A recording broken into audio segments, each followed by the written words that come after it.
My fiancée, Elena, laughed at something on her phone while we sat on the couch planning our wedding invitations. I leaned over to see what was so funny, but she quickly locked the screen and tucked it against her chest. "Just a meme from work," she said, kissing my cheek before heading to the kitchen for more wine. I didn't think much of it then. We'd been together 6 years, engaged for 8 months, and life felt steady. Finally. Growing up, my older sister, Vanessa, had always been the one everyone noticed first. She was bold, charismatic, the kind of person who walked into a room and owned it without trying. Our parents adored her energy. Dad called her his firecracker, and Mom bragged about her to anyone who would listen. I was quieter, more comfortable with books and numbers than crowds. I didn't mind the difference. It just was. But Vanessa minded. From the time we were small, she found ways to remind me I didn't measure up. She'd hide my things and claim I was too careless to keep track of them. She'd tell our cousins embarrassing stories about me that weren't even true. When I got good grades, she'd roll her eyes and say teachers only liked me because I was teacher's pet. Mom would laugh and tell me not to be so sensitive. The teasing sharpened as we got older. In middle school, Vanessa spread a rumor that I still slept with a stuffed animal. Kids repeated it for months. When I confronted her at home, she shrugged and said, "If you didn't act like such a baby, maybe people wouldn't believe it." Dad was usually traveling for work, and Mom always smoothed things over, saying sisters fought and that Vanessa was just spirited. High school made it worse. Vanessa was popular, captain of the dance team, dating the quarterback. I kept my head down, focused on scholarships. One afternoon I came home early and found her in my room, reading my journal aloud to her best friend over speakerphone. They were laughing about the page where I'd written about my crush on a girl in my chemistry class. I yanked the notebook away and told her to get out. She smirked and said, "Relax. Nobody cares about your little fantasies." That night, I showed Mom the open journal and asked her to make Vanessa stay out of my space. Mom sighed, said teenagers needed privacy but also needed to share a house, and suggested I find a better hiding spot. Vanessa got no consequence.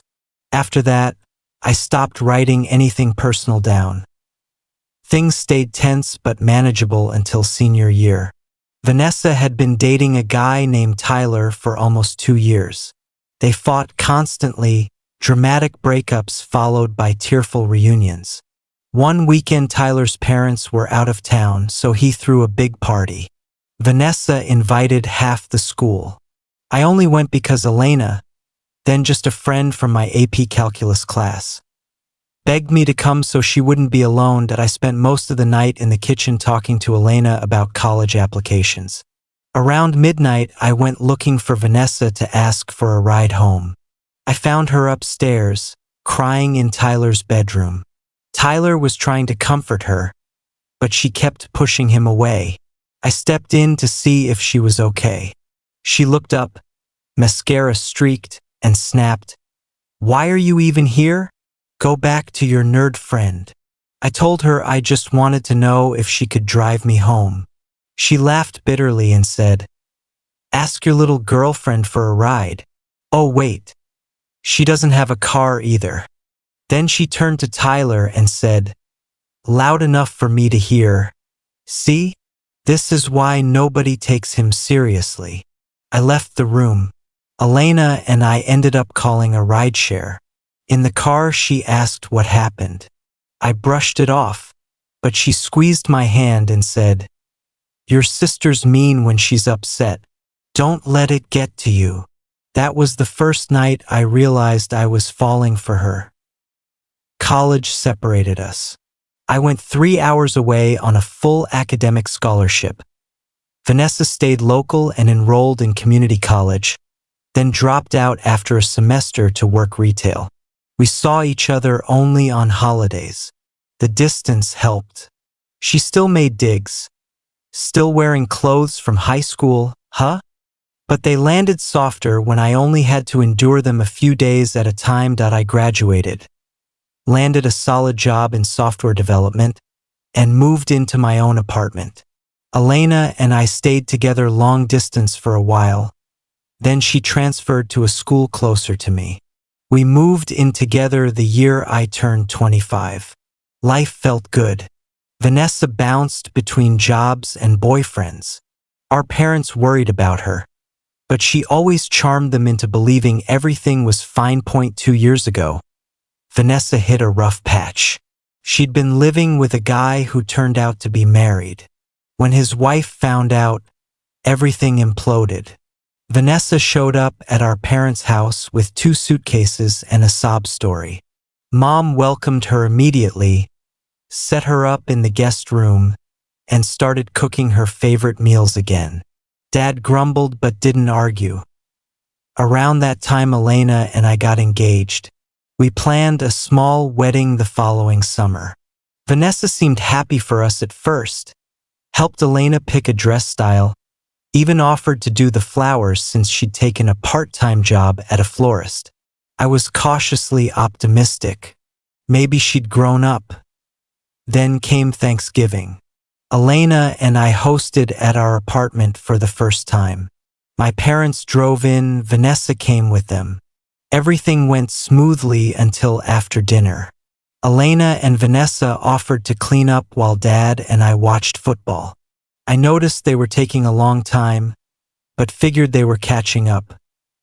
Later that night, Elena seemed quiet.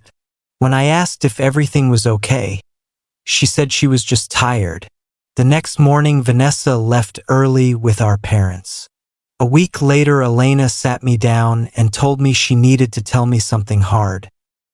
She said that during cleanup, Vanessa had too much wine and started talking about how trapped she felt living back home. Then she admitted she'd always been jealous of me, of my steady life, my relationship, my career. She told Elena she wished she had what we had. Elena tried to comfort her, saying Vanessa would find her way. Then Vanessa kissed her. Elena pulled away immediately and told her that was wrong. Vanessa apologized, said it was the alcohol and the loneliness talking. She begged Elena not to tell me, promised it would never happen again. Elena left the kitchen, came to bed early, and spent the next week trying to decide what to do. She told me she hadn't wanted to ruin our relationship with my family right before the wedding, but the guilt was eating at her. She needed me to know the truth. I felt the floor drop out from under me. Not because I thought Elena had encouraged it, she was clearly shaken, but because my own sister had crossed that line. I asked Elena what she wanted to do. She said she didn't want Vanessa at the wedding anymore. She didn't feel safe around her. I called Vanessa the next day. She answered, sounding cheerful until she heard my tone. I told her what Elena had shared. At first she denied it, then cried, then said it was a mistake and that Elena must have misunderstood. When I said Elena had no reason to lie, Vanessa got angry. She accused Elena of trying to turn me against her, said Elena had flirted first, led her on. I told her I believed Elena. Vanessa hung up on me. I called my parents next. Mom answered. I asked to speak to both of them. I explained what happened calmly, factually. Mom went silent. Dad asked to hear it again. When I finished, Mom started defending Vanessa, saying she'd been through so much lately, that maybe the wine had clouded her judgment, that sisters-in-law sometimes got too close emotionally. Dad cut her off and asked if Elena was okay. I said she was shaken but firm. He said he was sorry this happened and that he believed us. The next few weeks were painful. Vanessa texted me nonstop, apologies mixed with accusations. She showed up at my apartment twice. I didn't let her in. Mom kept calling, asking me to forgive Vanessa, saying family shouldn't let one mistake break everything. Dad stayed mostly quiet, but when I spoke to him alone, he said he was disappointed in her choices. Elena and I moved forward with wedding plans without Vanessa. We kept the guest list small anyway, so it wasn't hard to adjust. A few cousins asked why she wasn't coming. We said there'd been a family disagreement. Most people didn't press. The wedding was beautiful, simple, outdoors, exactly what we wanted. Elena looked radiant. Dad walked her down the aisle when her own father couldn't travel. Mom sat in the front row crying happy tears and didn't mention Vanessa once. After the honeymoon, life settled into a new normal. Vanessa moved out of our parents' house and into a shared apartment with coworkers. She stopped contacting me. Mom still hoped for reconciliation, but Dad was firm. Vanessa needed to take responsibility and apologize sincerely before any bridges could be rebuilt. 18 months later, everything changed again. I got a call from Dad on a Tuesday evening. His voice sounded tired. He said he and Mom had been to see their estate attorney. They were updating their will. He wanted me to know that, after a lot of thought, they decided to leave the bulk of their assets to me and any children Elena and I might have. Vanessa would receive a small fixed amount, enough to help her get on her feet, but not enough to live off indefinitely. Their house, savings, investments, it added up to just over $2 million. Dad said he wasn't doing it to punish Vanessa, but to protect what he'd worked for. He didn't trust her current choices, and he didn't want her to count on an inheritance as a safety net for poor decisions. I was stunned. I told him they didn't have to do that. He said they'd thought about it for months and felt it was right. Mom had argued at first, but eventually agreed. 2 days later, my phone rang. An unknown number. I almost didn't answer, but something made me pick up. It was Vanessa. She sounded small, not the confident tone I remembered. She said she'd heard about the will from Mom, who'd let it slip during a tearful phone call. She was sorry for everything. Thanksgiving, the lies afterward, the way she treated me growing up. She said living on her own had forced her to grow up fast, that she'd started therapy, that she missed our family. Then she told me why she was really calling. Her roommate had moved out suddenly, leaving her short on rent. She'd fallen behind on credit card payments trying to cover it. She'd applied for better jobs but kept getting rejected because of gaps in her resume. She asked if I would talk to Mom and Dad, help convince them she'd changed, maybe ask them to reconsider the will or at least advance her some money to get back on her feet. I listened without interrupting. When she finished, I took a slow breath. I told her I was glad she was in therapy and that I hoped she found stability.